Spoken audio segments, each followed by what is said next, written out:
네, 오늘 우리에게 주시는 하나님의 말씀은 신약 성경 요한계시록 14장 14절에서 20절 말씀입니다.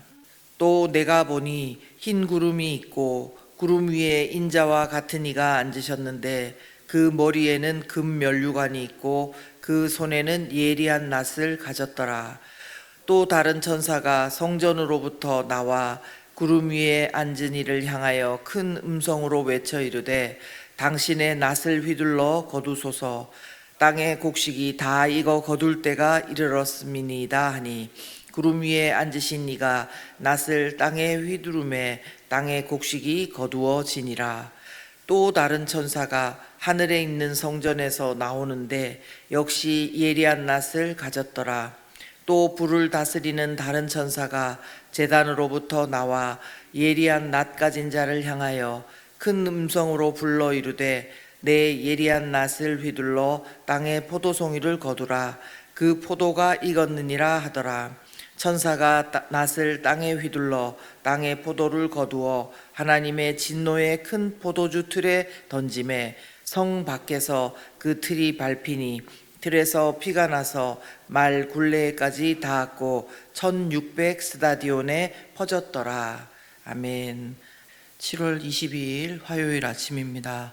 오늘은 심판날에 관한 마지막 추수의 환상입니다. 먼저 14절부터 보시면 구름 위에 인자 같은 이가 앉으셨는데 그 머리에는 금 면류관이 그 손에는 예리한 낫을 가지셨다, 이렇게 말씀합니다. 이는 부활하신 예수님이 왕이자 심판주로 앉아 계신 것을 말씀하고 있습니다. 때가 임박한 것입니다. 이어서 성전으로부터 나온 또 다른 천사가 예수 그리스도께 땅의 곡식이 다 익어 거둘 때가 되었으니 낫을 휘둘러 곡식을 거두시라면서 하나님의 말씀을 전하게 되고, 드디어 예수 그리스도께서 낫을 휘두르시며 추수하시는 그 모습을 말씀해 주고 있습니다.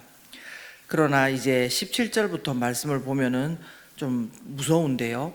또 다른 천사가 예리한 낫을 가지고 등장하고, 이어서 등장한 불을 다스리는 천사가 이번에는 땅에 포도송이를 거두라고 그 포도가 익었다고 말씀하는 장면을 보게 됩니다.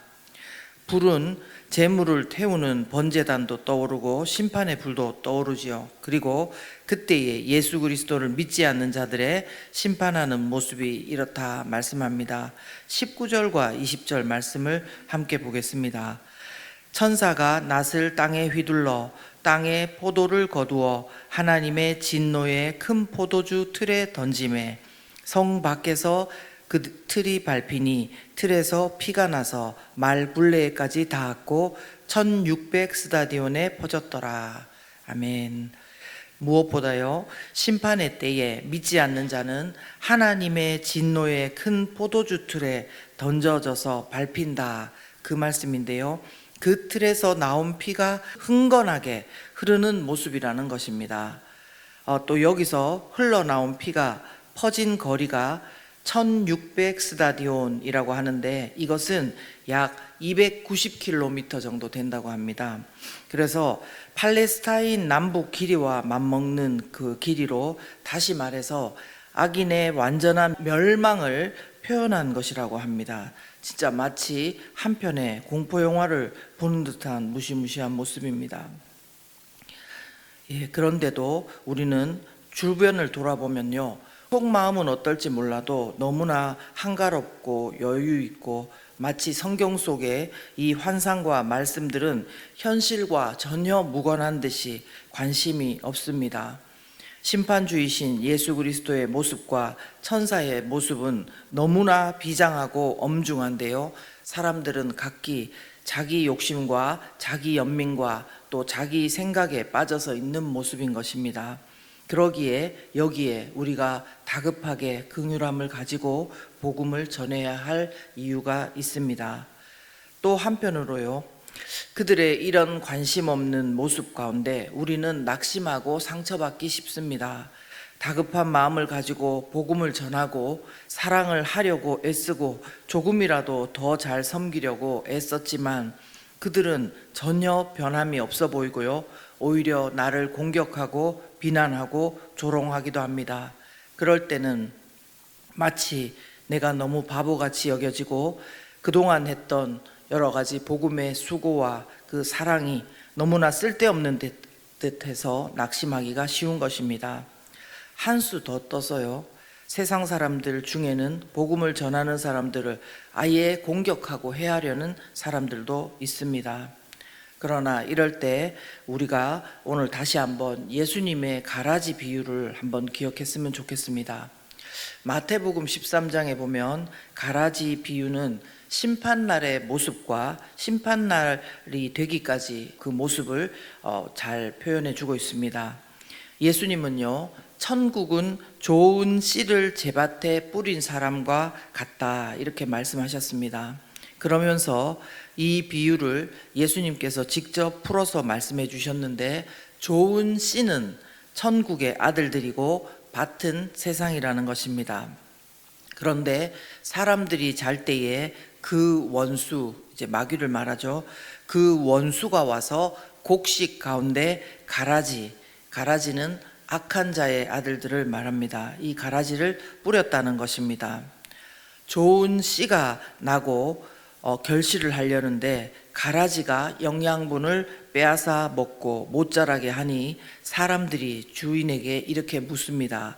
우리가 가서 이것을 뽑기를 원하십니까? 이제 이것은 농사적으로 보면요, 잡초를 뽑고 가라지를 뽑아야지 더 열매가 잘 맺는 것은 분명할 것입니다. 그런데 주인은 이에 대해서 가만히 두라, 그렇게 하면서 가라지를 뽑지 못하도록 합니다. 왜 주인은 가라지를 가만두라고 했을까요?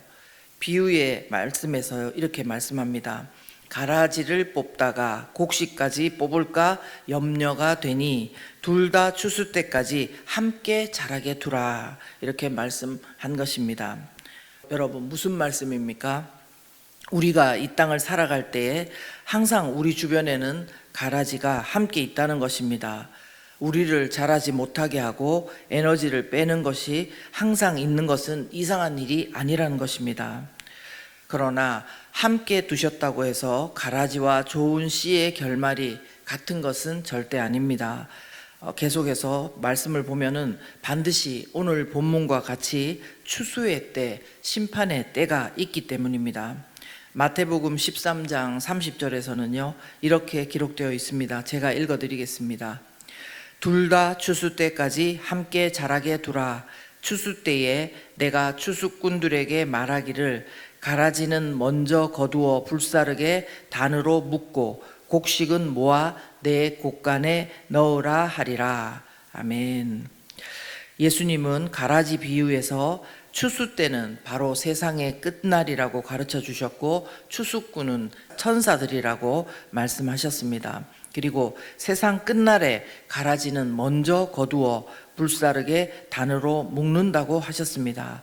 또한 인자가 천사들을 보낼 것이고 그 나라에서 모든 넘어지게 하는 것과 불법을 행하는 자들을 거두어 풀무불에 던지나 그때의 의인들은 자기 아버지 나라에서 해와 같이 빛나리라, 이렇게 말씀하신 것입니다.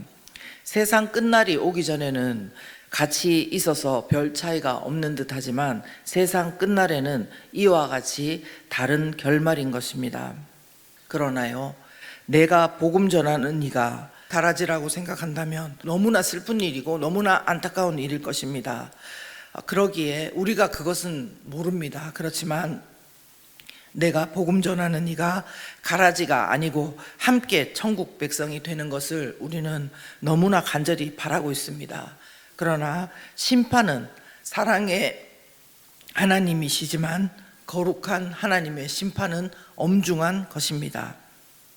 그러기에 오늘 우리는 가라지 비유와 함께 오늘의 말씀을 통해서 다시 한 번 더 추수의 때가 가까워졌음을 마음에 새기고 심판의 엄중함을 기억하며 주변에 믿지 않는 가족, 친척들을 위해서 간절하게 기도해야 될 것입니다. 그리고 더 섬기고 사랑하고 전하기를 힘써야 하겠습니다. 가라지처럼 우리의 에너지를 빼고 결실 못하게 방해하는 이들이 있을 수 있으나 그들도 낫을 들고 추수하시고 심판하시는 주님 앞에서는 한낱 인간일 뿐임을 우리가 기억하고 마음을 가다듬으실 수 있기를 바랍니다. 불쌍히 여겨주시길, 하나님의 긍휼을 베풀어 주시길 함께 기도하며 나아갔으면 좋겠습니다. 함께 기도하겠습니다. 살아계신 하나님 아버지, 오늘 우리 가운데 심판의 날에 또 무서움을 다시 한 번 더 알려주셔서 감사합니다. 우리가 가족들을 위해서, 친척들을 위해서 기도하고 있는데, 그들을 섬기고 있는데 때로 낙심할 때가 많습니다. 그러나 다시 한번 정말 심판의 엄중함을 생각하며 끝까지 포기하지 않고 그들을 향해 복음 전하고 사랑의 수고를 하는 그것을 잃지 않도록 도와주시옵소서. 하나님, 때로는 더 가까이, 때로는 또 멀찍이 서서 있지만 그럼에도 불구하고 기도하는 것을 놓지 않도록 도와주시고, 하나님의 은혜가 그들 가운데 임하여서 같이 천국 백성으로 하나님 그렇게 살아갈 수 있도록 도와주시옵소서. 또한 우리 가운데 우리는 잘 알지 못하지만 가라지가 있을 수 있고 분명히 말씀 가운데 그렇습니다. 그러나 그것을 우리가 판단하지 아니하고 주님께 맡겨드리며 모든 것이 심판날에 완전하게 하나님 안에서 다 드러나는 것, 우리가 이것을 바라보며 오늘도 거기에 매이지 아니하고 나아가는 모두가 될 수 있도록 도와주시옵소서.